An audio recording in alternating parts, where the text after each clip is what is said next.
Good morning students, स्वागत है आप सभी का एक बार फिर से ऑनलाइन क्लास में। हम पढ़ रहे हैं बीए सेकेंड ईयर की ज्योग्राफी। बीए सेकेंड ईयर की ज्योग्राफी के अंतर्गत हमने अब तक मानव भूगोल का अध्ययन किया है और कई प्रकार की जनजातियों का अध्ययन किया है। उन सभी जनजातियों को उम्मीद है आपको समझ में आ गई होगी वे सभी, क्योंकि अच्छे प्रकार से हमने समझाने की कोशिश की है और उनके क्षेत्रों को, निवास स्थान को, वस्त्र, पहनावा, सामाजिक व्यवस्था वगैरह वगैरह आपको सब कुछ समझ में आ गया होगा। डाउट्स आपके हैं वो मैं क्लियर करता रहूँगा। 11 बजे से आपकी क्लास होती है। उस 11 बजे से क्लास में आप तशरीफ़ लेके आइए। रोज़ाना आपकी क्लास लाइव होती है 11 बजे मीट पर, गूगल मीट पर, वहाँ पर आप आइए। आज भी हमने कई सारे क्वेश्चन का सॉल्यूशन दिया है।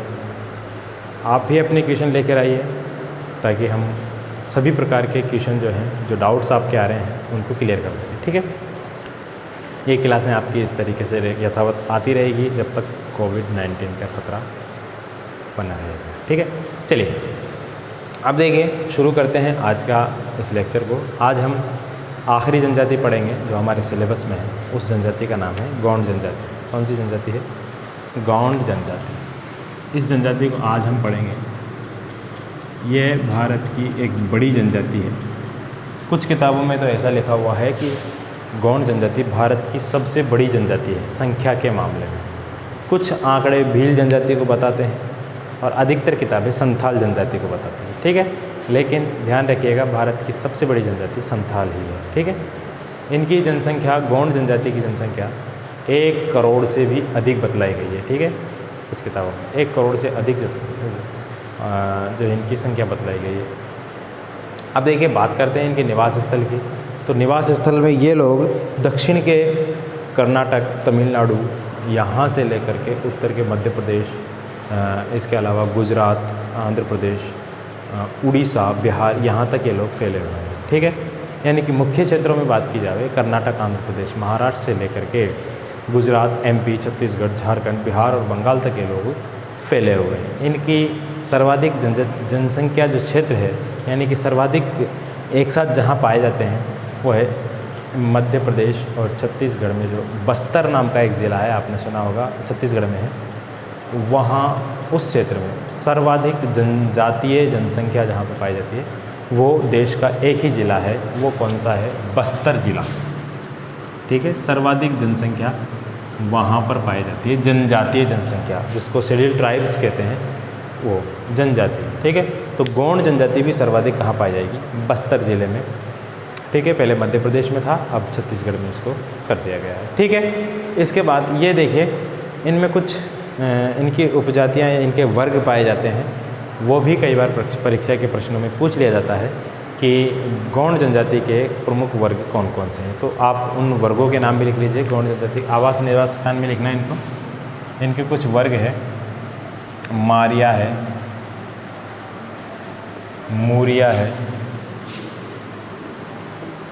परजा है, परजा, मैटरा, गडावा और इसके अलावा ढाकर,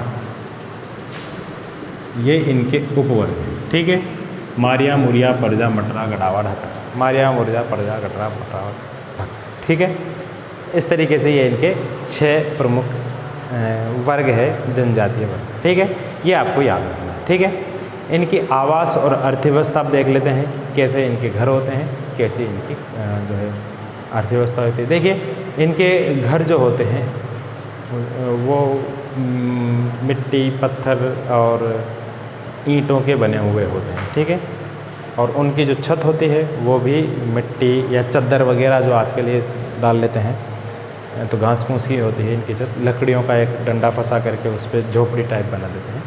इस तरीके का इनका क्या होता है? घर होता है। ठीक है, इसके अलावा इनका घर नंगली और पल्ली, इनका गाँव को कहते हैं। यानी कि छोटा जो गाँव होता है उसको नंगली कहते हैं और बड़े गाँव को पल्ली कहते हैं। 2 शब्द है इनके। जो जनजाति में कुछ शब्दावलियाँ आएगी, उन शब्दावलियों को याद करना है। नंगली, पल्ली, नंगली और पल्ली इनके गाँवों को कहा जाता है। ठीक है, नंगली और पल्ली इनके गाँव को कहा जाता है। ये अपना घर बसाने से पहले उनका भूवैज्ञानिक तरीके से अध्ययन करते हैं। हालांकि वैज्ञानिक साइंटिफिक नहीं होते ये, लेकिन फिर भी वहाँ भूमि का ढाल देख लेते हैं कि भूमि का पानी का ढाल ज़्यादा है कि कम है, ठीक है। वो क्षेत्र जो है नदी के उसमें है, नदी के खादर वाले क्षेत्र में, यहाँ बाढ़ की संख्या है नहीं है। या इसके अलावा प्रकाश की समुचित व्यवस्था तो है, सूर्य की स्थिति को देख लेते हैं कि सूर्य की स्थिति कहाँ है, क्या है, और कृषि भूमि को देख लेते हैं कि वहाँ पर कृषि भूमि कितनी है, तब जा कर के ये अपने गाँव को बसाते हैं। 2-4-5 चीज़ें देख करके, यानी कि कह सकते हैं कि अपने फ़ायदे की चीज़ें देख करके ये लोग अपने गाँवों को बसाते हैं, ठीक है। इतनी बात आपको समझ में आती है। तो 2 बातें और याद रखना, इनके घर के पास 2 और घर बनाए जाते हैं जिनको धोतुल कहते हैं। क्या कहते हैं? धोतुल। और एक होता है कोस धोतुल।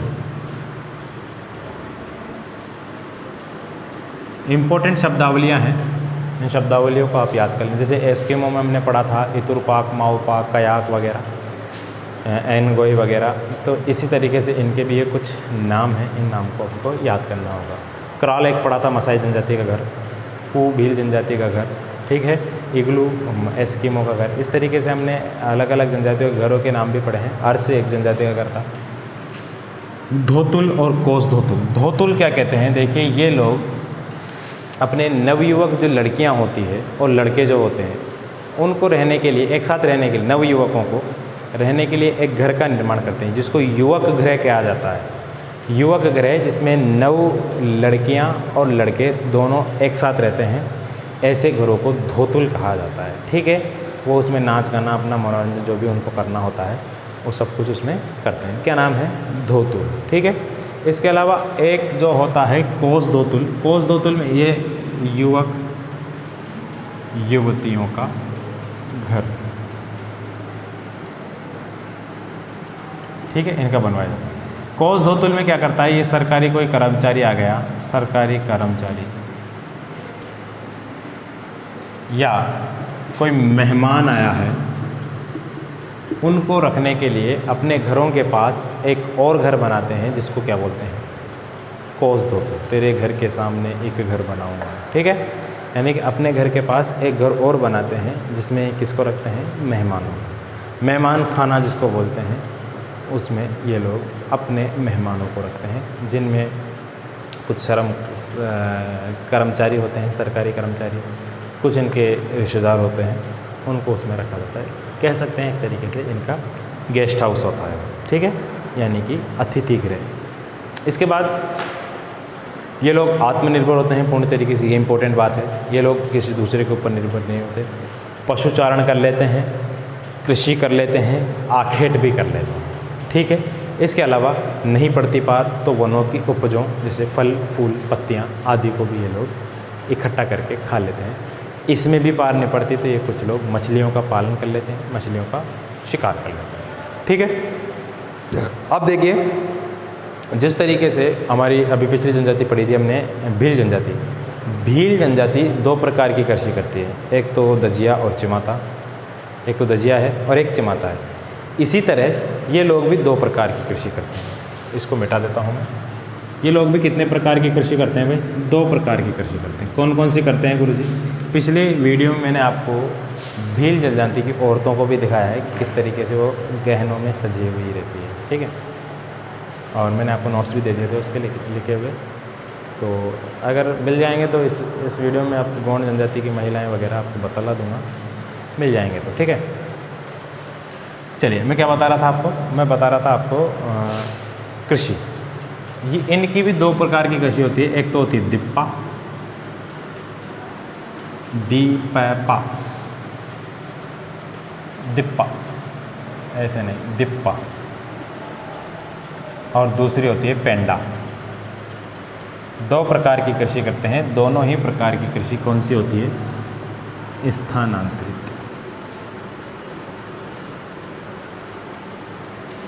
स्थानांतरित या ट्रांसफॉर्मेशन कल्टीवेशन जिसको बोलते हैं, ट्रांसफॉर्म कल्टीवेशन, यानी कि एक स्थान से दूसरे स्थान पर स्थानांतरित होती रहती है। ऐसी कृषि ये लोग करते हैं। दिप्पा और पेंडा इसको कहा जाता है। दिप्पा कृषि के अंतर्गत क्या होता है गुरुजी, और पेंडा कृषि के अंतर्गत क्या होता है गुरुजी? प्रश्न है ये आपका। चलिए इसको बताते हैं। देखिए, जिस तरीके से दजिया और चिमाता हमने पढ़ा था, सेम वही कंडीशन यहाँ है। ये दजिया है, ये चिमाता है। नहीं, ये चिमाता है और वो दजिया है। यानी कि अगर ये अपनी कृषि को समतल मैदानों में करेंगे, स्थानांतरित कृषि को समतल मैदानों में जब करते हैं तो ऐसी कृषि को दिप्पा कहते हैं।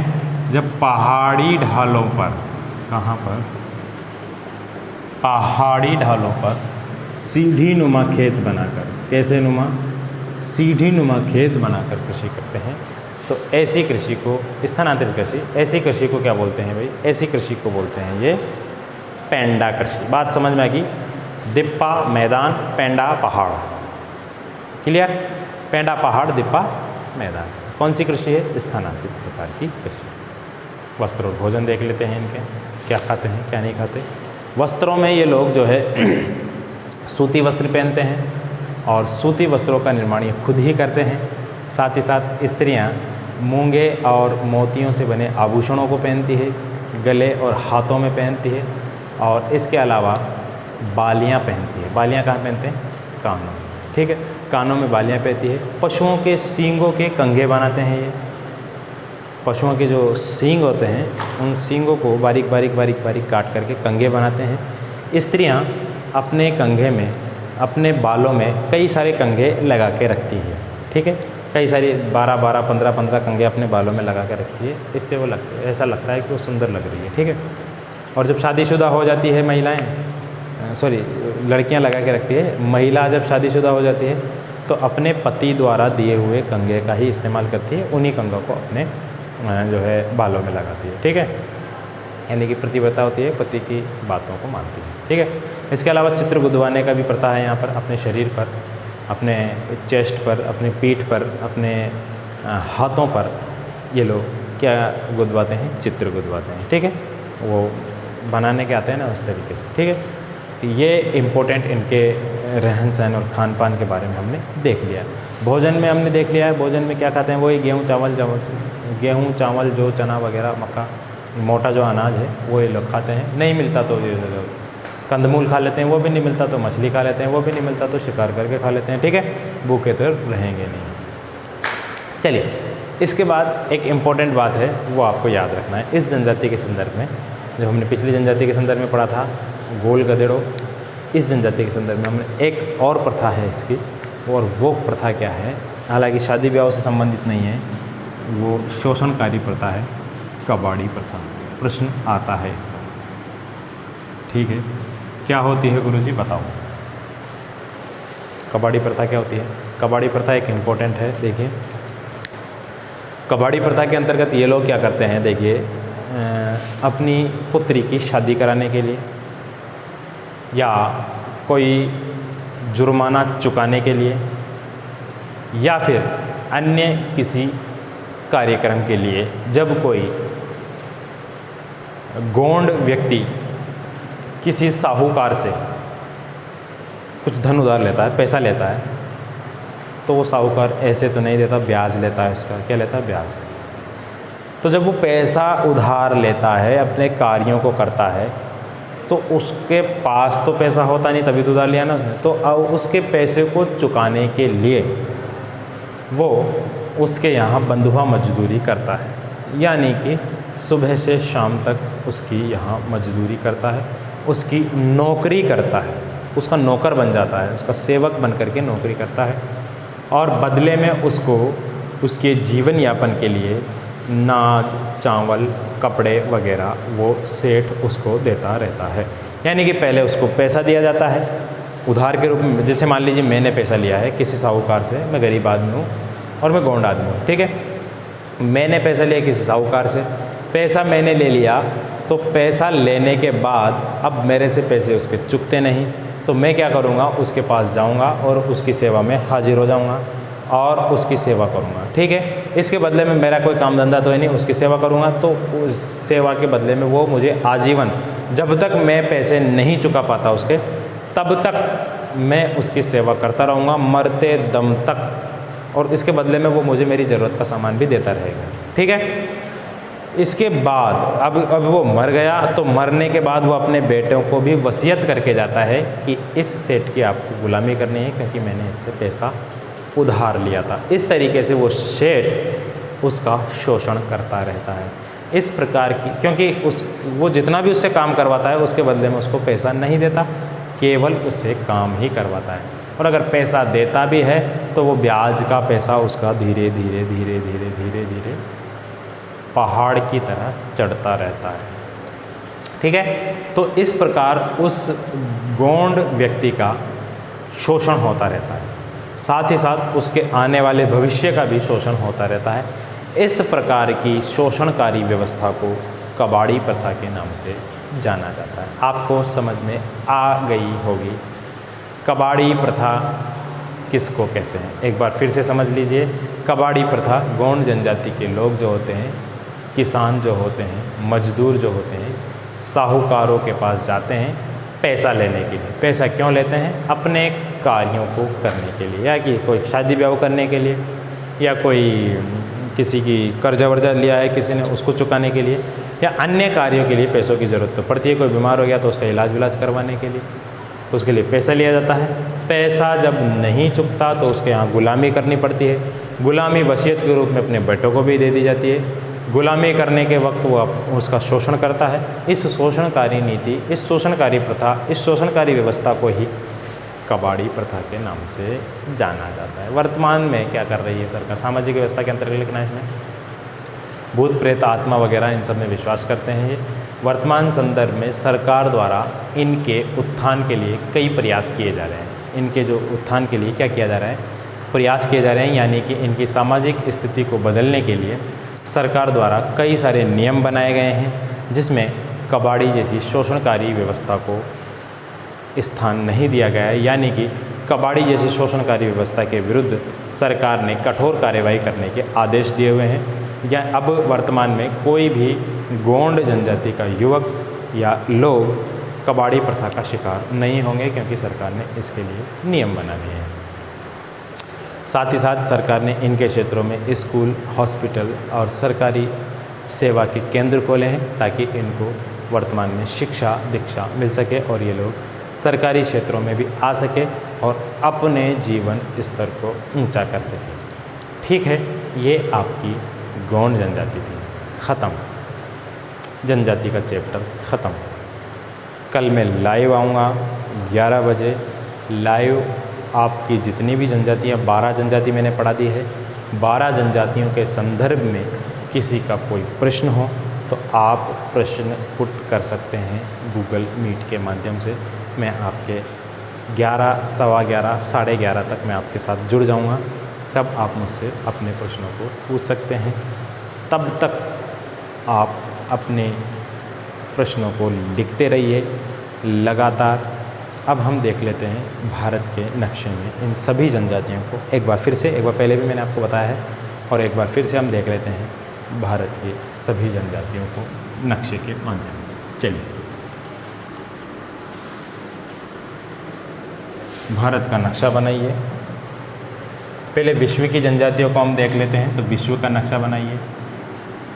एक ये चैप्टर हमारा आज ख़त्म हो रहा है, इसलिए मैं विश्व के नक्शे में एक बार फिर से आपको रिवाइज़ करवा रहा हूँ।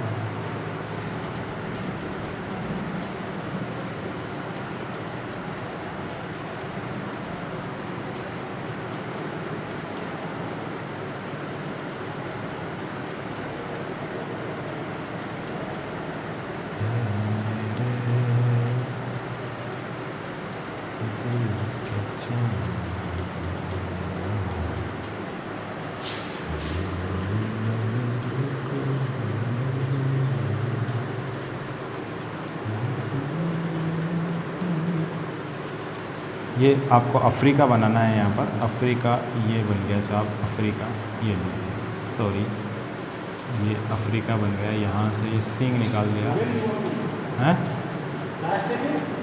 लास्ट नहीं है, इसके बाद एक और है, ये लीजिए। यहाँ पर आपको दिख रहा है बिल्कुल। चलिए, ये भारत बन गया हमारा, और ये हमारा बन गया दूसरा प्रायद्वीप। यहाँ से इसको ऐसे बनाना है, ये लीजिए, दुबला पतला बन गया, ये लीजिए, मोटा तगड़ा हो गया। चलिए, ये हो गया, और ये इटली हो गया, ये स्पेन फ्रांस हो गया, ये जर्मनी का निकल गया, ये इसके बाद ये स्कैंडिनेविया पर्वत हो गया, और यहाँ पर ये सुदूर पूर्व रूस हो गया, ये चीन हो गया, जापान हो गया, ये कोरिया यहाँ पर बना दीजिए, इंडोनेशिया वगैरह, और ये ऑस्ट्रेलिया। हालांकि इससे कोई मतलब नहीं, ठीक है, दिख ही नहीं रहा उधर का, तो चलो दिख रहा है थोड़ा बहुत। तो ये आपका ग्रीनलैंड हो गया, ये आपका ब्रिटेन हो गया, ठीक है, ये आइसलैंड है, यहाँ पर एक और इम्पोर्टेंट द्वीप बरमूडा यहाँ पर है, कैरिबियन द्वीप समूह यहाँ पर है। नहीं मतलब हमको इन सभी से, हमको जो मतलब है वही हम पढ़ेंगे, ठीक है। चलिए शुरू करते हैं। हमने 6 जनजातियाँ पढ़ी है विश्व की, 6 जनजातियों को हम इस नक्शे में देख लेते हैं। देखिए सबसे पहले जनजाति पढ़ी थी हमने एस्किमो जनजाति। एस्किमो जनजाति यहाँ पर पाई जाती है, इस क्षेत्र में, जहाँ जहाँ मैं आपको ये लाइनिंग कर रहा हूँ, इस क्षेत्र में एस्किमो जनजाति आपको मिलेगी, ग्रीनलैंड, अलास्का में, ठीक है। और एस्किमो से ही रिलेटेड जनजातियाँ आपको इस पूरे क्षेत्र में मिलेगी, जिसको लेप्स, सेमोइड, तुंग, चुकची वगैरह कहा जाता है, ठीक है। इसके अलावा दूसरी जनजाति हमने पढ़ी थी अफ्रीका में, जिसको कालाहारी मरुस्थल में पाई जाती है। ये कालाहारी मरुस्थल, ये कौन सी है? ये आपकी बुशमैन जनजाति है। तीसरी जनजाति हमने पढ़ी थी, यहाँ पर पाई जाती है, क्या नाम है इसका गुरुजी? पिग्मी जनजाति। क्या नाम है? पिग्मी जनजाति। चौथी जनजाति हमने पढ़ी थी, पूर्वी अफ्रीका में पाई जाती है, क्या नाम है गुरुजी? मसाई जनजाति। क्या नाम है? मसाई जनजाति। फिर हमने एक जनजाति पढ़ी थी बद्दू जनजाति। बद्दू जनजाति हमने यहाँ पढ़ी थी, ये कहाँ पाई जाती है? अरब में, ठीक है। फिर हमने एक और जनजाति पढ़ी थी किर्गिज जनजाति, वो कहाँ पाई जाती है? मध्य एशिया में, कजाकिस्तान, तुर्कमेनिस्तान, उज्बेकिस्तान के आसपास। 6 जनजातियाँ हमने पढ़ी थी। 5 जनजातियाँ तो यहीं हैं, एक जनजाति इधर है, बाकी विश्व का नक्शा खाली रहेगा, फालतू रहेगा, ठीक है। आपको ऐसा कहीं भी नहीं बनाना, आपको सिर्फ और सिर्फ एक जनजाति दर्शानी है। कोई सी भी एक जनजाति आई, विश्व का नक्शा बनाइए। विश्व का नक्शा बनाना नहीं आता, अफ्रीका का नक्शा बनाना सीख जाइए। इसमें से कोई ना कोई जनजाति आपसे पूछ ही लेगा। 3 जनजातियाँ देखो यहाँ पर, अरब में एक जनजाति, बनाना सीख जाइए बस आप, ज़्यादा मुश्किल नहीं है। परीक्षा में प्रश्न आए, बड़ा प्रश्न आए तो आपको ज़रूर एक नक्शा बना करके आना है। चलिए इसके बाद भारत देखते हैं।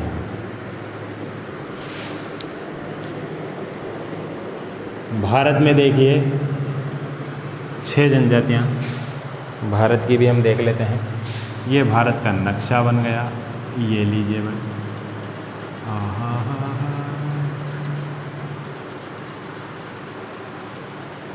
ये लीजिए भाई, भारत बना गया। छोटा सा ही बना रहा हूँ मैं, ज़्यादा बड़ा नहीं बना रहा। ये लीजिए भाई,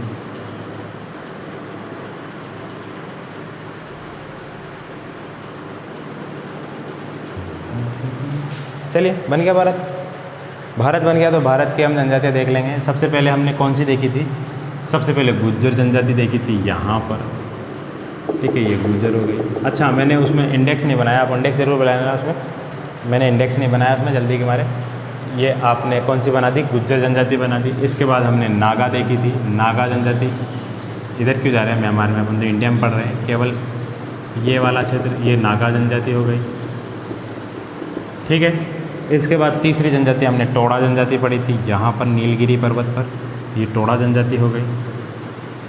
फिर हमने देखा था संथाल को, संथाल जनजाति ये हो गई, छोटा नागपुर पठार, ठीक, ये संथाल हो गई। फिर हमने देखा है भील को, ये भील जनजाति हो गई।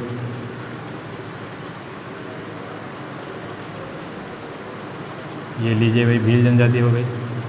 फिर हमने देखा है गोंड को, तो गोंड जनजाति यहाँ से लेकर के ये पूरा इतने क्षेत्र में गोंड जनजाति फैली हुई है, ठीक। कुछ मात्रा में कर्नाटक में भी ये ली।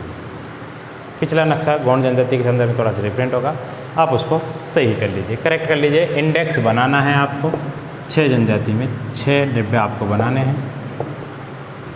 पहले में आप यहाँ लिख दीजिए गुर्जर, दूसरे में आप लिख दीजिए भील, तीसरे में आप लिख दीजिए संथाल, चौथे में आप लिख दीजिए टोडा, एक और में आप लिख दीजिए, ये जो मैंने किया है, क्या किया है, ये जो भी किया है इसमें आप लिख दीजिए वो नागा है, वो वाली उधर वाली बनाई है मैंने, और जो ये बीच वाली ये दिख रही है आपको इस तरीके से, इसमें लिख दीजिए आप गोंड जनजाति। ये आपकी 6 की 6 जनजाति।